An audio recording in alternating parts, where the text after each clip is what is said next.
Thobela molweni dumelang, henda ndinne Mutshidzi Chifura. And please take a seat with me at the table of AzAfrican Excellence, where you and I, as brothers and sisters in the revolution, will not only be breaking bread, but also be breaking cycles of generational exclusion, oppression, and exploitation. You to the debut episode, to the launching of the AzAfrican Excellence podcast, and this is where we feed you food for the mind, food for the body, and food for the soul.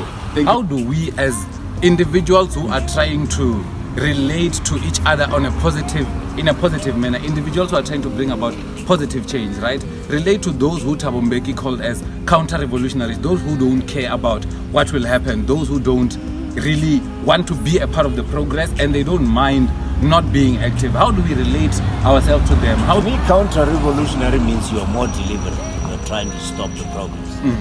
And again, organized force, I think Albert Einstein said, can be stopped with organized force. So shouldn't we deem enmity against those who then retard the revolution, against those who, when we are having intellectual engagements, they would like to be opinionated, but they are anti-progress, they are anti, you see? So there's a saying in Kiswahili that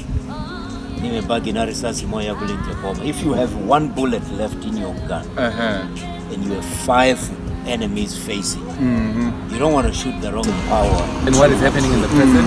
How can we, as the AzAfrican Excellence podcast, be agents of that change? Where can we strike the hammer, or where can we strike the nail at the head? What is it that you identify as pivotal points in the revolution such that we can be present in the change?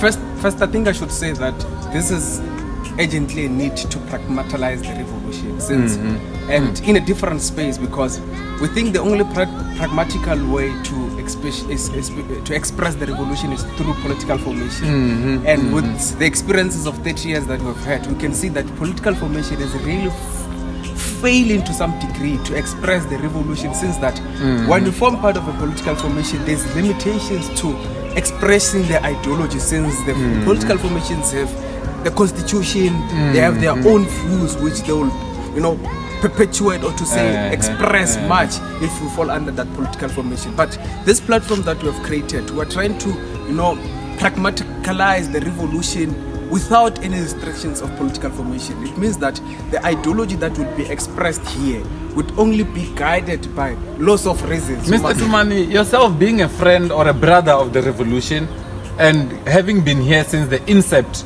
of these ideas of having to come together, what would you identify as the motivating factor or the driving factor that brings us to take initiative, or for us to be part of the group that will come up with the solutions? What drive would you identify amongst us? It has been a realization that has came forth to me that in actuality, all of these strides that we are engaging in are strides we are engaging in precisely because there is a sense in which we feel a need to take charge of our world.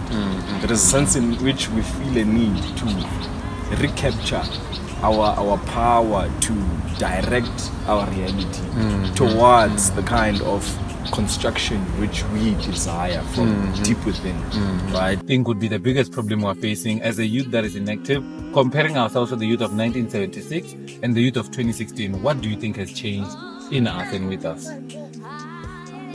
Well, I think that the youth of 1976, they knew who they were fighting, they knew the enemy, and they were not as much ignorant as the youth of today. So I believe that also the youth of 2016, they knew what they were fighting. But then with us, we're a very, very ignorant generation. We don't really care too much. We don't know too much. We lack knowledge about politics, and we also lack interest, because it's not only that we lack knowledge. We're not even interested in knowing about these things. So I think the reason why we're not active is because of those things.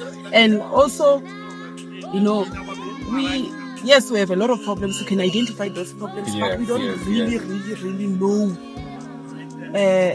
the main causes of those problems, or even if we do, we don't know how we can fight those things, how we can deal with those things. Okay. So tune in and stay with us in the AzAfrican Excellence podcast. I am Mutshidzi Chifura, and we are the AzAfrican Excellence podcast, where we give you food for thought, food for the heart, and food for the mind and the soul.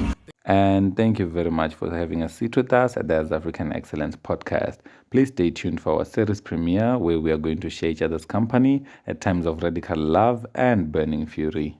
And remember that the revolution was always about building our own table. So grab a seat and let's engage on everything about AzAfrican Excellence because it is that deep.